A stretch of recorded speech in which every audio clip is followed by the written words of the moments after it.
తెలుగు రాష్ట్రాల్లో మీరు చిరపరిచితమైనటువంటి పేరు. సుదీర్ఘకాలం దాదాపుగా నాకు తెలిసి 3 దశాబ్దాలకు పైగా రాజకీయాల్లో ఉన్నారు. అంటే కాంగ్రెస్ రాజకీయాల్లో మీరు అనేక పదవులు.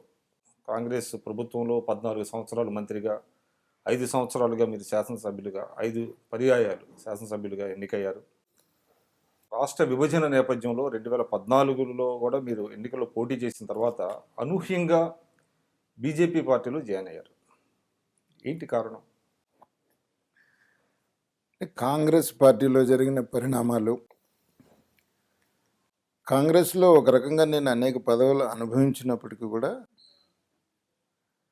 నిరంతరం నా జీవితం రాజకీయాల్లో రావాలని అనుకోకపోయినా పరిస్థితులు నన్ను పాలిటిక్స్లోకి తీసుకొచ్చినటువంటి పరిస్థితి.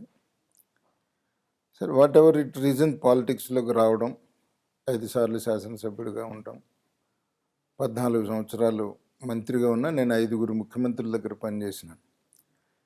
ఏ ముఖ్యమంత్రి దగ్గరకు కూడా మంత్రి పదవి కావాలని చెప్పి వెళ్ళినటువంటి సందర్భం కాదు. ముఖ్యమంత్రులు నన్ను కష్టపడి పని చేస్తామనేటువంటి ఒక ఉద్దేశంతో మంత్రి పదవులు తీసుకోవడం, అలాగే వాళ్ళ ఎక్స్పెక్టేషన్ తగ్గట్టు ఏ మంత్రి పదవి ఇచ్చినా కూడా నేను చేసిన. కాకపోతే ఎప్పుడు కూడా నా జీవితం స్ట్రగుల్గానే జరిగింది తప్ప నేను ఎప్పుడు కూడా ఎంజాయ్ చేసిన. నిరంతరం ఇచ్చిన పోర్ట్ఫోలియోకి న్యాయం చేయాలని, ఓట్లు వేసిన ప్రజలకి న్యాయం చేయాలని, ఈ 2 కాన్సెప్ట్లతోటి నేను పనిచేసినాను. 25 సంవత్సరాల రాజకీయ జీవితం 50 సంవత్సరాలు అయినప్పటికీ కూడా ఎలక్టెడ్ రిప్రజెంటేటివ్గా కానీ మంత్రి పదవిగా కానీ ఉన్న 25 సంవత్సరాల్లో దగ్గరగా 16 సంవత్సరాలు అడ్మినిస్ట్రేషన్లో ఉన్నాను. 14 సంవత్సరాలు మంత్రిగా ఉన్నాయి, 2 సంవత్సరాలు పబ్లిక్ అకౌంట్స్ కమిటీ చైర్మన్గా. కాకపోతే కాంగ్రెస్ పార్టీలో ఎప్పుడు కూడా స్ట్రగుల్తోనే ఉన్నాను పరిస్థితి. అక్కడ ఎప్పుడు కూడా ప్రశాంతంగా కూడా ఉన్నటువంటి పరిస్థితి కూడా కాదు. ఉన్నటువంటి అక్కడ పరిస్థితుల దృష్ట్యా కానీ, అంటే అది కొంతమంది ఒక్కళ్ళకైనా లేకపోతే ఎవరికైనా నేనే ఎక్కువ స్ట్రగుల్ అయినానని అనుకుంటున్నాను. ఎందుకంటే వాట్ ఎవర్ ఇట్ రీజన్స్, ప్రతిదానికి కొద్దిగా గొప్ప కొంచెం యాక్టివ్గా ఉంటాం, కమిటెడ్గా ఉంటాం అనే దాని ఎక్కడ రాజీ పడే ప్రసక్తి రాలేదు. దాని ఉద్దేశంతో ఎంతసేపటికి నన్ను ఒక రకంగా దించాలనేటువంటి ఒక ప్రయత్నం కానివ్వండి, లేకపోతే వర్గ పోరాటంలో కానివ్వండి, ఏదైనా కానివ్వండి, ప్రశాంతంగా అయితే లేను కాంగ్రెస్ పార్టీ.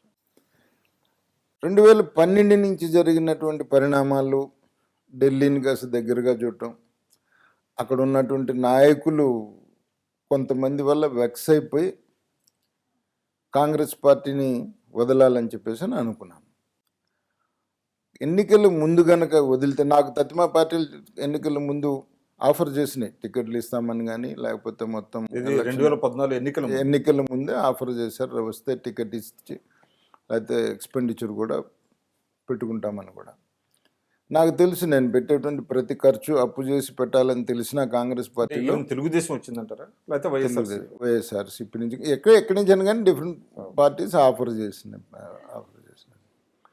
చేసినా కూడా నేను ఎన్నికల ముందు కనుక బయటికి వెళ్తే పదవి కోసమో స్వార్థం కోసమో బయటికి వెళ్ళారు ఇంతకాలం కాంగ్రెస్ పార్టీలో ఉండి అని అనుకుంటారని ఎన్నికలు సీరియస్గా పోటీ చేసి, ఎన్నికలు అయిన తర్వాత నాకు మొదటి నుంచి కూడా ఒక జాతీయ పార్టీల మీద అభిప్రాయం, నరేంద్ర మోడీ గారి నాయకత్వం, లీడర్షిప్ మీద మొదటి నుంచి, ఇప్పుడు కాదు, ఆయన ముఖ్యమంత్రిగా ఉన్నప్పుడు కూడా ఇలాగే ఒక స్నేహితుడు ఇంటర్వ్యూ చేసేటప్పుడు కూడా మీకు నచ్చిన ముఖ్యమంత్రులు 2 పేర్లు చెప్పమంటే, 1 రాజశేఖర రెడ్డి గారు, 2 నరేంద్ర మోడీ గారు అని చెప్పాను.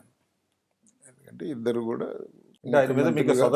సదాభిప్రాయం మొదటి నుంచి ఉంది వ్యక్తిగతంగా నరేంద్ర మోడీ గారి పట్ల. సరే, ఆయన ప్రధానమంత్రి అయిన తర్వాత ఆయన నాయకత్వంలో పనిచేస్తే బాగుంటుంది, instead of Rahul Gandhi leadership Narendra Modi గారి లీడర్షిప్లో పనిచేస్తే బాగుంటుంది అనేటువంటి ఉద్దేశంతో జాతీయ పార్టీలో, భారతీయ జనతా పార్టీలో చేరటం జరిగింది, కాంగ్రెస్ పార్టీని వదిలేసి. ముఖ్యమంత్రి రేసులో మీరు కూడా ఉన్నారు అనేటువంటిది బాగా వినపడిందండి. ఎందుకంటే ఒక మెజారిటీ కమ్యూనిటీకి మీరు రిప్రజెంట్ చేయటం, తర్వాత మీకు కొంత యాక్సెప్టెన్స్ కూడా ఉన్నట్టుంది కాంగ్రెస్ పార్టీలో. ఆ సమయంలో మీరు కూడా ముఖ్యమంత్రి అభ్యర్థిత్వం అనికి మీరు ఉన్నారు, లైన్లో ఉన్నారు, అధిష్టానం సీరియస్గా పరిశీలిస్తుంది అనేటువంటిది ఒక టాక్ వచ్చింది. అది నిజమేనంటారా? నిజమే. అంటే నేనైతే ప్రయత్నం చేసింది కాదు, నన్నే పిలిచారు ఢిల్లీ నుంచి. ఢిల్లీ నుంచి పిలుపు ఢిల్లీ నుంచి నన్నే పిలటం జరిగింది. నేనేం అడిగింది కాదు, పెట్టింది కాదు.